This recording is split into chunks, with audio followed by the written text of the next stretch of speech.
Laymen's evangelical fellowship విశ్వాసమే విజయము అనుదిన ధ్యానములు September 28వ తారీఖు. బహుమానము పొందునట్లుగా పరిగెత్తుట.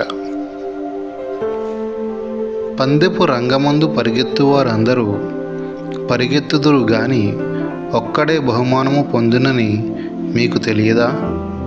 అటువలే మీరు బహుమానము పొందునట్లుగా పరిగెత్తుడి. 1వ కొరింథీయులకు వ్రాసిన పత్రిక 9వ అధ్యాయము 24వ వచనము. పందెపు రంగమందు పరిగెత్తు వారిని గూర్చి చెప్పబడినది. కొందరు పరిగెత్తాలి కనుక పరిగెత్తుదురు, బహుమానము పొందినట్లుగా పరిగెత్తుడి అని పౌలు చెప్పుచున్నాడు. గెలవాలని అనేకులు పరిగెత్తుదురు, కొందరు ప్రారంభములోనే ఆగిపోతారు. వారికి ధైర్యము ఉండదు. నీతి కలిగి ఉన్నవారిని చూచి ఇతరులు భయపడుదురు. కొన్నిసార్లు భక్తి లేని వారి వలె మనకు తెలియకుండానే మాట్లాడుదుము. అజాగ్రత్తగా పలికిన ఒక్క మాట అయినా రోజంతా బాధపడినట్లు చేస్తుంది. మరియు పందెమందు పోరాడు ప్రతివాడు అన్ని విషయములయందు మితముగా ఉండును.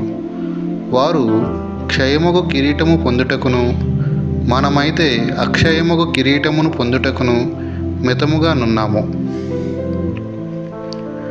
ఒక సహోదరుని గూర్చి అతడు చాలా మంచివాడు, గాని అతని తిండికి మితము లేదు అని చెప్పారు.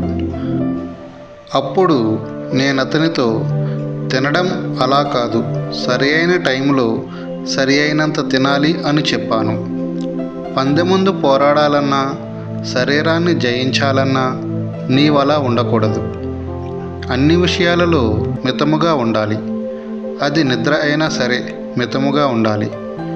కొంతమంది జంతువుల వలె తినడం, నిద్రపోవడం చేస్తుంటారు. ఆటలాడు వారిని గూర్చి పౌలు చెప్పుచున్నాడు. క్షయముకు కిరీటము కొరకు వారు తమ శరీరాలను అదుపు చేసుకుంటారు.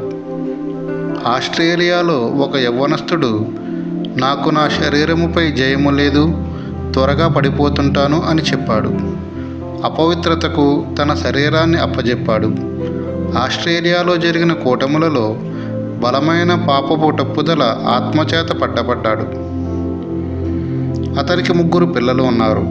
వృద్ధాప్యములో శరీరాశలు ఉండవు అనుకోకూడదు. సిలువ ఎదుట పరిశుద్ధాత్మ అదుపులో శరీరాన్ని ఉంచాలి, లేకపోతే ఎన్నడూ అదుపు చేయలేవు. జాషువా డానియల్ గారు.